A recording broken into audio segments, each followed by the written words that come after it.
So what's going on, guys? I hope you guys are well. Terence Crawford says he's not willing to take a pay cut. He is not willing to take a pay cut. He's got a contract, and it says in his contract that he'll get his money regardless of the situation.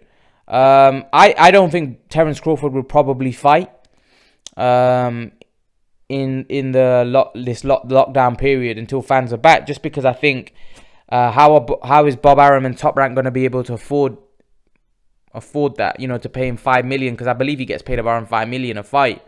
So how are they going to afford to pay that? I already believe that Terence Crawford's fights are probably making a loss for ESPN and Top Rank, because he's not generating that kind of revenue where he's even warranted $5 million. He's not moving the needle for ESPN, in my opinion, because he's not a big draw. So fair play to Crawford for holding out for his contract and saying he's not going to take a pay cut. That's fair enough, because I'm pretty sure every time Crawford goes in the ring, he wants to be paid. He doesn't want to go in for peanuts. He's one of the best fighters in the world, and he feels he deserves to be paid. However, I don't think he's going to be fighting during this period, because I just don't think Top Rank can afford to pay him. They can't afford to pay him $5 million. It's just doesn't make sense for them from a business point of view. So I think they'll wait until the fans go in. And then they'll look to make a fight for Terence Crawford. I think Crawford's in a position, very difficult position, because he needs a big fight. He needs a big fight with a meaningful welterweight, and I don't even know whether Kell Brook fight cuts it anymore.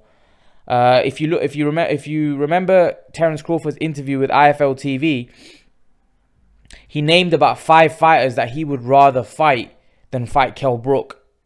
I think that in itself shows what he thinks of Kell Brook.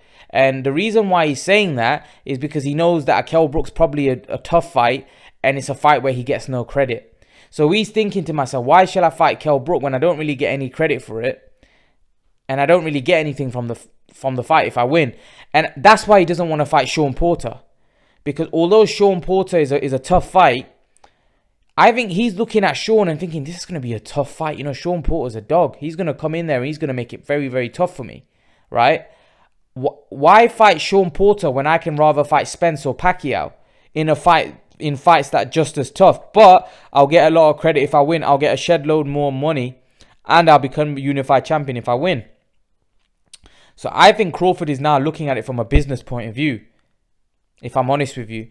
But I think he may be forced into taking a fight with someone like Ugas, someone like Sean Porter, just because of the fact that I don't think those fights are going to materialize yet.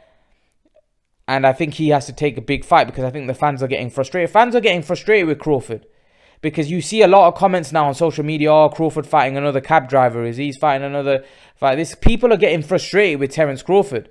So it's all right him coming out and saying, I won't take a pay cut. That's fair enough, and I respect him for that, because he should get what he deserves. But at the same time, he needs to start pushing for a big fight. Now, he may say, well, the PBC guys don't want to fight him. Sean Porter wants to fight him. And he's saying, well, in the IFL TV interview, he said, well, I feel a certain way about that, because when Porter was champion, I wanted to fight him and he didn't want to fight me. Now, all of a sudden, Porter's not champion and he wants to fight me, and I feel a certain way about that. So, to me, what that kind of means is Terence Crawford is saying, well, what does Porter bring to the table? But what did Kavalauskas bring to the table? What does Benavidez bring to the table? People will even say, what did Amir Khan bring to the table? Yes, he brought a relatively big name, and they thought that they'd be able to sell the fight because the fight was on pay-per-view, unlike Kavalauskas and Benavidez, because obviously Khan has that name. So they were able to put that fight as a pay-per-view. But what did Kavalauskas bring to the table? What did Benavidez bring to the table? So you fought those guys, but yet you have a kind of problem not fighting Porter and saying, well, he's not champion, and when he was champion, he didn't fight me. But you decided to fight Benavidez, you decided to fight Kavalauskas. They didn't have no title. They didn't bring much to the table, but why did you fight them? So I think Crawford needs to fight, Sean Porter, if that fight can be made. If I'm honest, just because I think it's a great fight for him. Fans would enjoy it. And I think it's a fight where if he wins, he'll get credit. And Crawford's at the stage of his career where he needs meaningful fights. And Sean Porter is a meaningful fight. And a fight where he'll get a lot more credit than beating even Kell Brook, for instance. So leave your thoughts, guys. Let me know what you think in the comment section below. What do you guys think? Leave your thoughts. Let me know, and I'll see you guys in the next video. I want to thank you all for me reaching 7,000 subs. I appreciate your support. Guys, as you can probably see from my channel art, I have recently started Patreon and Blogger.